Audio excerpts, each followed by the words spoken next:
2026-এর high voltage বিধানসভা নির্বাচনে সবচেয়ে বড় ঘটনা, খাস কলকাতায় তৃণমূলের দুর্গ বলে পরিচিত ভবানীপুরে ধরাশায়ী হলেন স্বয়ং মমতা বন্দ্যোপাধ্যায়। দীর্ঘ টানাপোড়েন আর হাড্ডাহাড্ডি লড়াইয়ের শেষে বিজেপি প্রার্থী শুভেন্দু অধিকারী এই কেন্দ্রে 15,114 ভোটে জয়লাভ করলেন। কৃতজ্ঞতা জানাবো আমার নেতা কেন্দ্রীয় স্বরাষ্ট্রমন্ত্রী অমিত শাহকে। তিনি আমাকে এই কেন্দ্রে দাঁড়াতে নির্দেশ দিয়েছিলেন, উৎসাহিত করেছিলেন।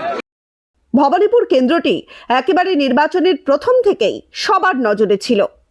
পাড়ায় পাড়ায় প্রচার আর সমীকরণের লড়াইয়ে শেষ হাসি হাসলেন শুভেন্দু। রাজনৈতিক মহলের মতে এই হার তৃণমূলের কাছে একটা বড় ধাক্কা। তবে শুধু ভবানীপুর নয়, শুভেন্দু অধিকারীর ম্যাজিক চলল নন্দীগ্রামেও। সেখানেও 9,000-এর বেশি ভোটের ব্যবধানে জয়ী হয়েছেন তিনি। একই নির্বাচনে জোড়া জয় ছিনিয়ে নিয়ে শুভেন্দু এখন বঙ্গ রাজনীতির মূল চর্চার বিষয়।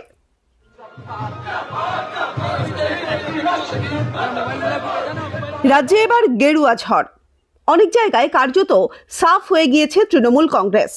নন্দীগ্রাম এবং ভবানীপুর দুই কেন্দ্রেই শুভেন্দু অধিকারী লড়বেন একথা জানার পর থেকেই এই দুই বিধানসভা কেন্দ্রে নজর ছিল সকলেরই। নন্দীগ্রাম শুভেন্দুর নিকটতম প্রতিদ্বন্দ্বী ছিলেন তৃণমূলের পবিত্র কর। ভোটের আগেই বিজেপি ছেড়ে তৃণমূলে এসে টিকিট পান এই প্রার্থী।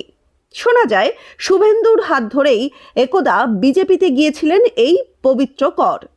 এবারের বিধানসভা নির্বাচনে নন্দীগ্রামে এই প্রার্থীকে হারিয়েছেন শুভেন্দু অধিকারী। 5ই মে সোমবার সকাল থেকেই ভোটের ফলাফল সামনে আসার পর থেকেই উত্তর থেকে দক্ষিণ সর্বত্র পিছিয়ে পড়তে থাকে তৃণমূল কংগ্রেস। সেই ব্যবধান ক্রমে আরও বাড়তে থাকে। ভোটের ফল প্রকাশ নিয়ে নির্বাচন কমিশনকে তোপ দাগতে থাকেন তৃণমূল সুপ্রিমো মমতা বন্দ্যোপাধ্যায়। সাংবাদিকদের মুখোমুখি হন মমতা। তার চোখে মুখে তখন রাগ এবং ক্ষোভের অভিব্যক্তি স্পষ্ট। আর এমন সময়ই তিনি দাবি করেন এমনকি ভোট লুট হয়েছে বলে। পাশাপাশি তার দল আবার ফিরে আসবে বলেও ঘোষণা করে দিলেন তিনি। এই বক্তব্যকে বিজেপির তরফ থেকে হারের পর বাহানা বলে কটাক্ষ ছুড়ে দেওয়া হয়েছে।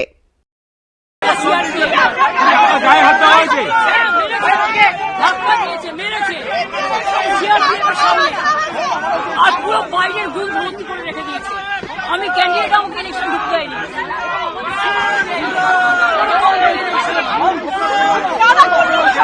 বিজেপি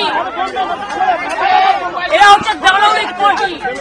100টা সিট লুট করেছে, 100টা more than 100 seats they looted and cheated, and this election commission is a BJP commission. দিনভর রীতিমতো টানটান উত্তেজনাপূর্ণ পরিস্থিতি তৈরি হয়েছিল এই কেন্দ্রের ভোট গণনা নিয়ে। শুরুর দিকে শুভেন্দু অধিকারী এগিয়ে থাকলেও পরে ক্রমশ এগোতে থাকেন মমতা বন্দ্যোপাধ্যায়। একসময় মমতা প্রায় 20,000 ভোটে এগিয়েও ছিলেন, কিন্তু গণনা যত এগিয়েছে ততই দেখা গিয়েছে যে ব্যবধান ক্রমশ কমাচ্ছেন শুভেন্দু। শেষ পর্যন্ত প্রায় 15,000 ভোটে জয়ী হলেন বিদায়ী বিধানসভার বিরোধী দলনেতা। এই সিট জেতা দরকার ছিল ডক্টর শ্যামাপ্রসাদ মুখার্জি। কলকাতা দক্ষিণ পূর্ব থেকে প্রথম জিতেছিলেন লোকসভায়। এই আসন না জিতলে ডক্টর শ্যামাপ্রসাদ মুখার্জির স্বপ্ন পূরণ হতো না। এবার নন্দীগ্রামের মার্জিনকেও ছাপিয়ে গিয়েছেন শুভেন্দু অধিকারী। এবার তিনি জিতেছেন 15,114 ভোটে। শুভেন্দু পেয়েছেন 73,917টি ভোট। তার নিকটতম প্রতিদ্বন্দ্বী মমতা বন্দ্যোপাধ্যায় পেয়েছেন 58,812টি ভোট। ভবানীপুরের পাশাপাশি নন্দীগ্রাম থেকেও জিতেছেন শুভেন্দু। ওই কেন্দ্রে তিনি এবার জয়ের হ্যাট্রিক করলেন 2016, 2021 এবং 2026।